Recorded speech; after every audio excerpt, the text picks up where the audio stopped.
학생 여러분 안녕하십니까? 새마을 개발론 강의를 맡은 이정락입니다.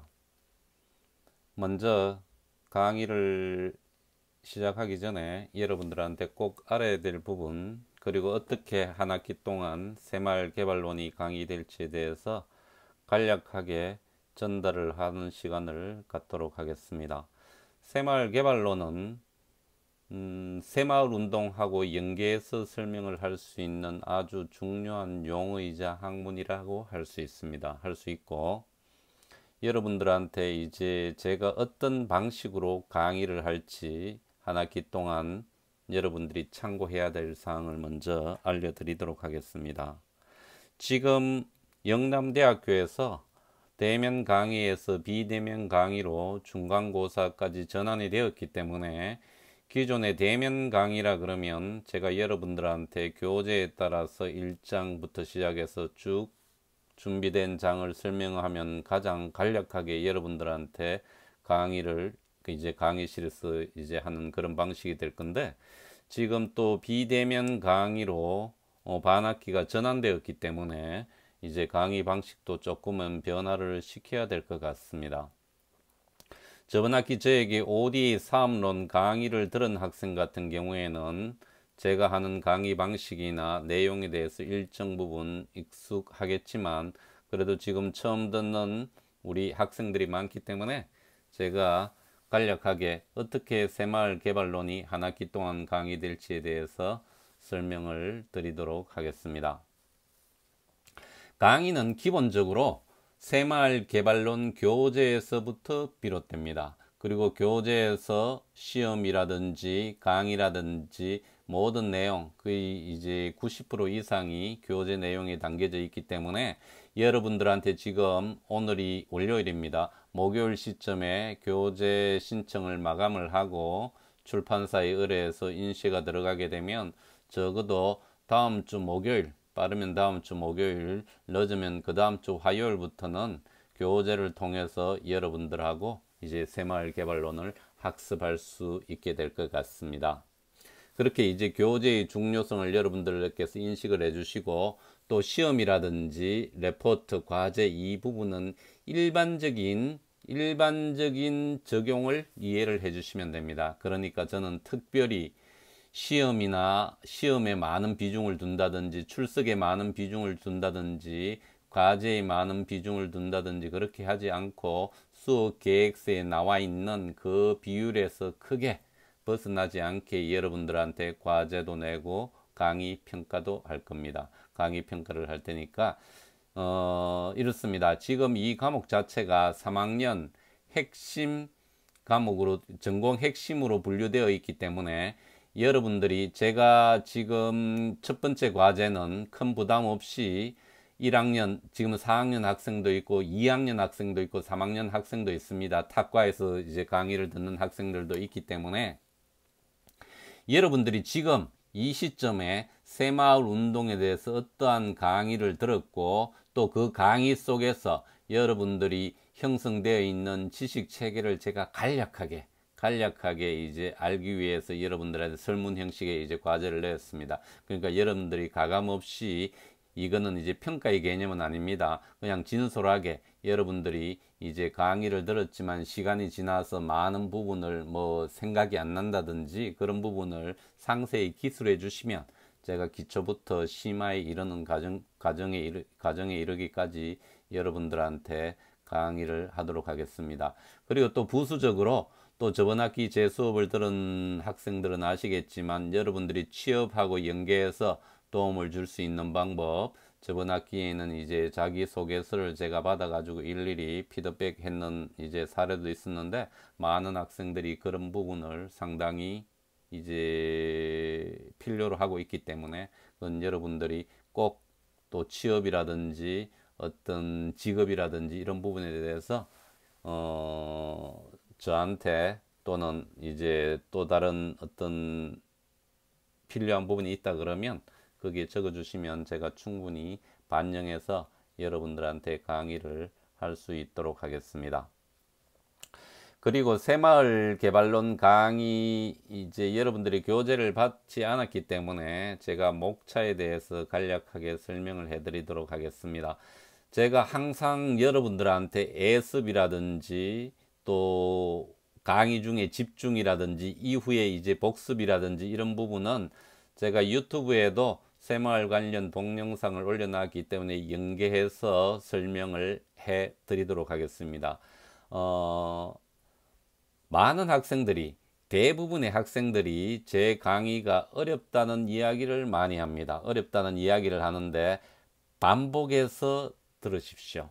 유튜브 동영상도 그렇고 지금 이 동영상도 그렇고 여러분들이 어렵다고 생각이 된다 그러면 조금 더 냉정하게 판단을 한다 그러면 그동안 여러분들이 새마을이나 국제개발 협력에 대해서 기초가 많이 약하다는 겁니다.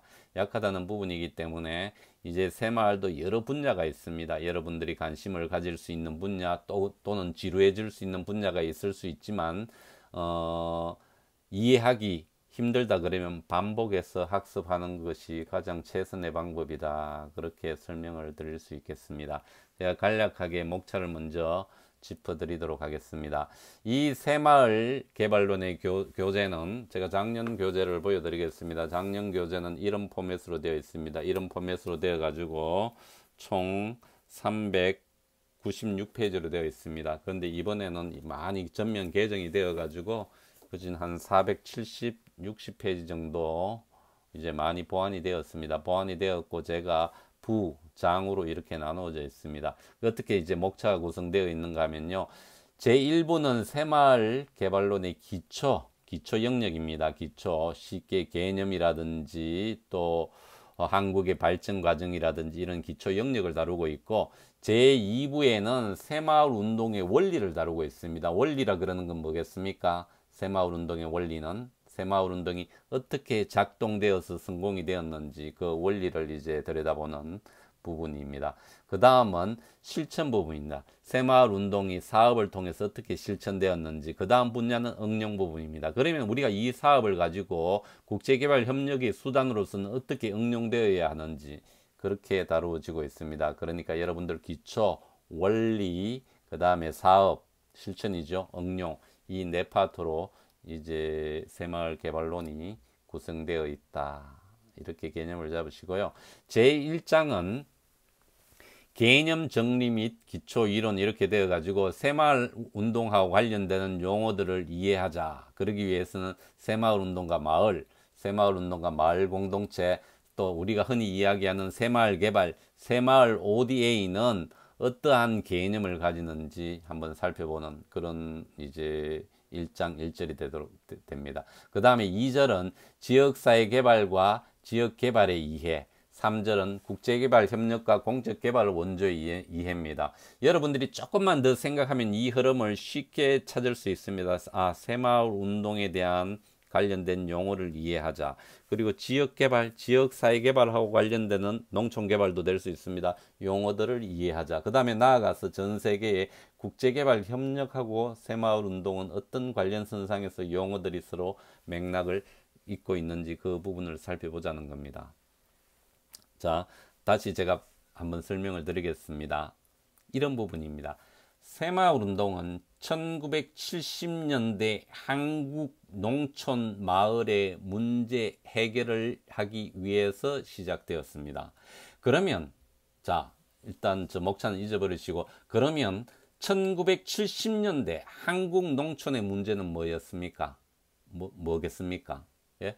주민은 근대화되지 않은 의식을 가지고 있었습니다. 노름도 하고 그죠. 어떤 마을의 무속 신앙을 섬기고 그리고 그 환경은 어땠습니까? 환경은 상당히 낙후되었고 비위생적이었습니다. 예? 그렇다 그러면 농업은 소득은 어떻게 되었습니까? 예? 소득은 지게를 지고 리어카를 가지고 그죠? 아주 비능률적으로 되어 있었기 때문에 이 세 가지 분야의 문제를 해결하기 위해서 의식개혁, 그 다음에 환경개선, 소득개발로 소득증대로 이어지는 그렇죠? 이어지면서 문제 해결을 했다. 그리고 성공한 경험을 가지고 있는 것이 새마을 운동이다. 그러면 이 새마을 운동의 원리를 현 시점에서 국제개발협력의 수단이나 또 개발도상국의 농촌 개발을 위한 수단으로 적용이 될 때는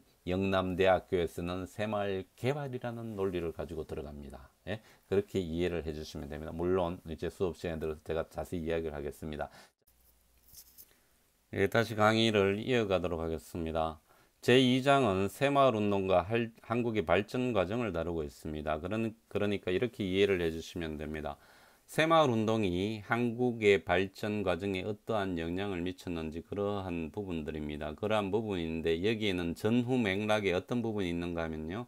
한국은 대외 원조를 통해서 발전을 1960년대, 50년대는 했기 때문에 이런 부분들이 한국의 발전과 대외 원조와 연계되어 있고 우리가 새마을 ODA를 통해서 국제사회에 되돌려주는 그런 부분과도 이론들이 맞닿아져 있습니다.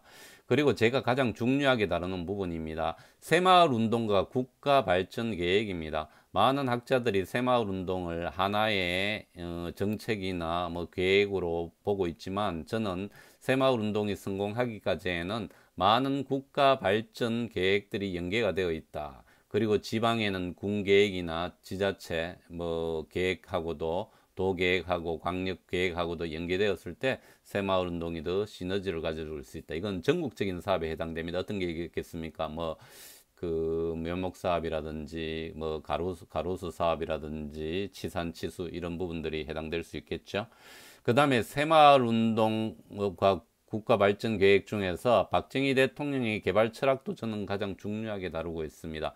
1960년, 70년 한국을 견인한 가운데에는 견인한 이론들 중에서는 박정희 대통령의 개발 철학을 무시할 수는 없는 그런 중요한 위치를 가지고 있기 때문에 이 부분도 이제 논문을 통해서 여러분들한테 자세하게 설명을 해드리도록 하겠습니다. 그리고 저 2부로 넘어가게 되면 제3장은 새마을 운동의 기본 원리와 가치 구조를 다루고 있습니다. 그럼 새마을 운동의 기본 원리는 무엇이냐? 그리고 새마을 운동에서 가장 핵심적인 요소는 어떻게 구성이 되어 있느냐? 근데 저는 이거를 이 세 부분으로 나누었습니다. 매개적인 요소, 그 다음에 이제 마을 주민 사업, 국가, 그 다음에 공무원, 지원 이런 형태로 나누었는데 이런 부분도 자세하게 어떻게 내재되어 있는지를 한번 살펴보도록 하겠습니다. 그 다음에 새마을운동의 가치구조입니다. 새마을운동의 가치구조는 제가 담론이라는 부분으로도 이해를 합니다. 이렇게 생각을 해 보십시오.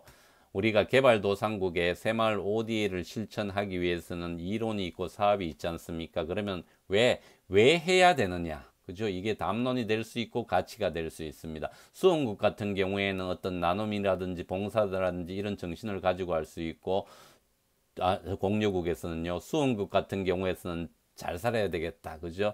또 경제를 부흥을 해야 되겠다. 예? 이런 가치가 있을 수 있겠죠. 그러니까 이런 가치 구조를 살펴보는 그런 장이 되겠습니다. 그리고 제4장은 새마을 운동의 협의 체계와 개통 체계입니다. 이것도 제가 분류한 기준입니다. 협의 체계는 수평, 개통 체계는 수직으로 이해를 해주시면 되겠습니다. 자, 수직 체계는 대통령부터 마을 이장에 이르기까지 새마을 지도자에 이르기까지 이 체계를 말하는 겁니다. 협의 체계는 새마을운동 중앙협의회부터 뭡니까? 새마을개발위원회, 개발위원회라고 말하면 저는 새마을개발위원회라고 말합니다. 이 협의체를 말하고 있습니다. 그 다음에 제5장은 새마을운동의 법률과 제도입니다. 이 부분도 다른 학자들은 많이 다루지 않는 부분인데 저는 상당히 중요하게 생각을 합니다. 왜 그런가 하면 법률과 제도가 있어야지 사업이 지속 가능성이 있습니다. 예산이 확보되고. 그렇기 때문에 새마을운동은 법률과 제도가 뒤따라 줄 때 좀 더 강력하게 추진이 될 수 있다. 이 개발도상국에 저희들이 새마을운동을 할 때도 마찬가지입니다. 어떤 마을 주민이 하는 부분은 일정 부분 한계를 안고 있기 때문에 지자체 차원에서 국가 차원에서 법률과 제도로 정비되었을 때 가장 아래 단계는 뭡니까? 마을 규약에서 마을 공동체에서 하자. 어떻게 새마을 사업을 이런 부분들이 제도 부분이 되겠습니다. 이제 법률 부분은 중앙정부나 지방정부에서 이제 다뤄지는 부분이고요.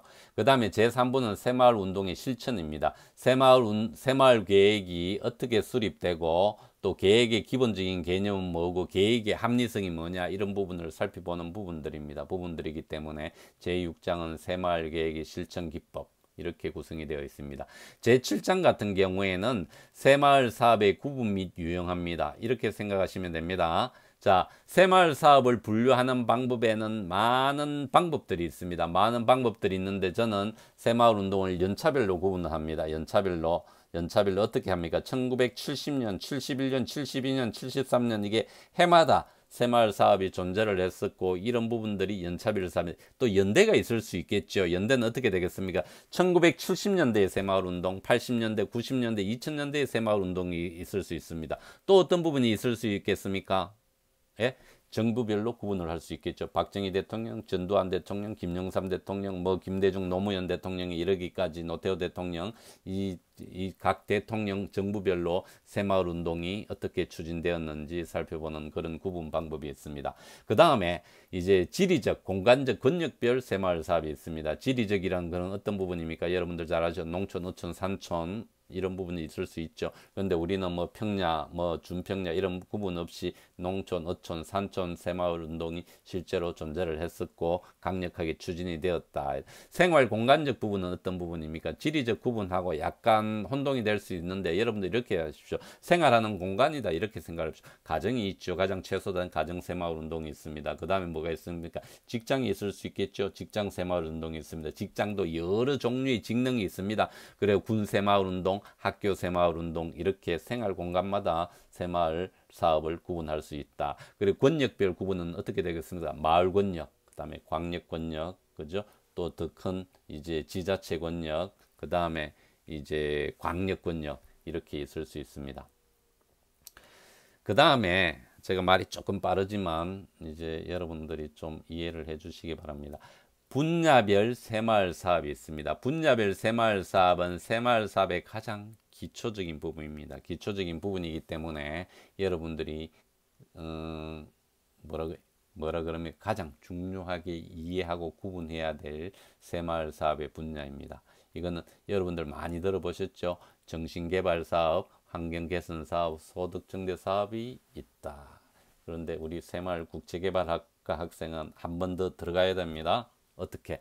정신개발 사업에는 이제 교육이 있고 홍보가 있다. 그죠? 환경개선 사업은 개인 환경, 공동 환경이 있을 수 있다. 그죠? 개인 복지 또 공용 복지가 있을 수 있다. 소득증대 사업은 직접 간접으로 나눌 수 있다. 이렇게 됩니다. 그 다음에 제9장 같은 경우에는 새마을 사업의 중요한 사례를 제가 뽑았습니다. 공장 새마을 운동 아주 중요하게 생각합니다. 새마을 노인 사업 마찬가지입니다. 현 시점에도 많은 것을 시사하고 있습니다. 복차 소득 사업, 양묘 사업, 지분 개량 사업, 농로 개설 사업. 농로 개설 사업은 왜 중요한가 하면요. 여기에는 많은 메커니즘이 들어 있습니다. 농로를 넓히기 위해서 개인 땅을 희사를 했어야 됐고 그러한 설득하는 과정이나 이제 노력들이 고스란히 담겨져 있기 때문에 농로 개설 사업은 저는 아주 중요한 새마을 사업 사례로 이제 뽑고 있습니다. 제4부는 새마을 운동의 응용 부분입니다. 제10장 새마을 개발의 이론적 논제. 저는 이렇게 나눴습니다. 정신, 이제 보통 어떻게 됩니까? 이념, 사회적인 부분, 정신적인 부분, 사회적인 부분, 경제적인 부분, 여기에 하나를 더 추가를 합니다. 개발적 측면. 이렇게 새마을 운동은 이 네 가지 분야에서 많은 이론적인 논제를 가지고 있다. 주제를 가지고 있다. 제11장은 새마을 학의 이해입니다. 흔히 혹자들은 새마을 학은 무엇이고 또 새마을 개발학은 또 무엇이냐 이렇게 할 수 있는데 광범위하게 이제 포괄하는 게 새마을 학이고 새마을 개발은 실천 부분을 중요시했다. 또 마이너하게 들어가면 새마을학은 기초 이론 부분을 중요시하고 새마을 개발학은 실천 응용 부분을 중요시한다. 이렇게 하면 쉽게 이해할 수 있을 것 같습니다. 그 다음에 제12장 같은 경우에는 그러면 현 시점에서 새마을 사업의 사례를 살펴보자. 주체별로 어떻게 되겠습니까? 중앙정부에서 어떠한 새마을 사업을 하고 있느냐. 그 다음에 정부기관이라 할 수 있는 코이카, 그 다음에 국제기구인 OECD, 그 다음에 대학교인 영남대학교에서는 어떠한 새마을 사업 사례를 가지고 있는지를 제가 설명을 했습니다. 그 다음에 첨부 자료는 새마을 운동의 연표를 제가 중요하다고 생각하는 것을 추려서 넣어놨습니다. 그리고 이제 마지막으로 새마을 운동과 세계 기록유산은 김진 박사하고 번역을 해서 정리를 했습니다. 왜? 새마을 기록유산의 원문을 가지고 어떻게 기록유산으로 등재되고 어떤 부분이 노미네이트 지명이 되어 있는지를 충분히 자세히 설명하고 있습니다. 여기에서 새마을 운동이나 새마을 공부에 더 관심이 있는 학생들은 어떤 주제가 앞으로 중요하게 다뤄줘야 될지 또 본인이 관심을 가지는지를 한번 고민해 볼 수 있는 그런 중요한 자료입니다. 이상입니다.